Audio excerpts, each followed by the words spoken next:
Year 12, 2013, the year that Huck became a model. This is the advantage of writing a book and having a business, is that you can take your own children and nepotism is okay and you can stick them in a book. So this book, Stitch Mountain, was a labor of love. Again, Doug and I have loved to ski. Doug particularly loves to ski, supported the US ski team. We also published Crochet Red, which was the third in our series of Stitch Red books. I also did a TEDx talk at UNR. The TEDx thing had to be 15 minutes or less. It's the only time in my entire life that I've stood on a stage and talked and been really nervous. I was terrified that I was gonna run out of time and still have stuff to say.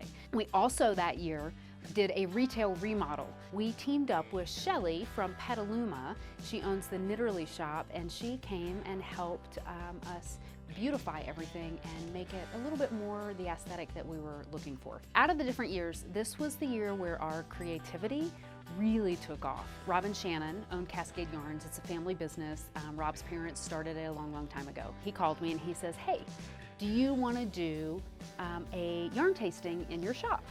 And I'm like, yeah, we could, but we might get 10 people. Maybe we'll get 20 people. And that's awesome. And that's what I really want to do. But like, how could we create a yarn tasting online? So our Cascade cupcakes were born. Now this is actually a Tosh one because we don't have any of the cupcakes left because that was a while ago.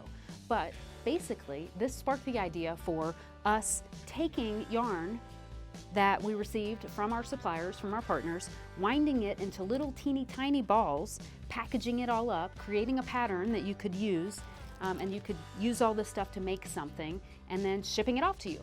It was quite the challenge to figure out how to take 10 to 15 yards of 12 different Cascade yarns and make something that unified all of it together. And we're still doing them. We're brainstorming right now because we want to do another one. So if anybody's got any ideas, please let me know. And now we have a whole production department that what they do is they spend the day winding. We also started doing bouquets. So Mother's Day of this year was the first time that we did a bouquet. I'm like, why send somebody flowers when the flowers are just gonna die if you could get flowers that look like yarn? But these, you get knitting needles, a couple skeins of yarn, a pattern to go with it.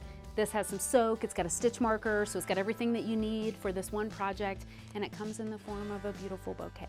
We also launched gift baskets and all kinds of other fun gifty stuff. So we created what we now call our Just at Jimmy's line. So it's stuff that you can only get at Jimmy Bean's World. We did our first mystery knit along, the Downton Abbey one, in December of 2013. For those of you that participated, there were thousands of you. Thank you so much. We had so much fun with these and are looking forward to doing a bunch more.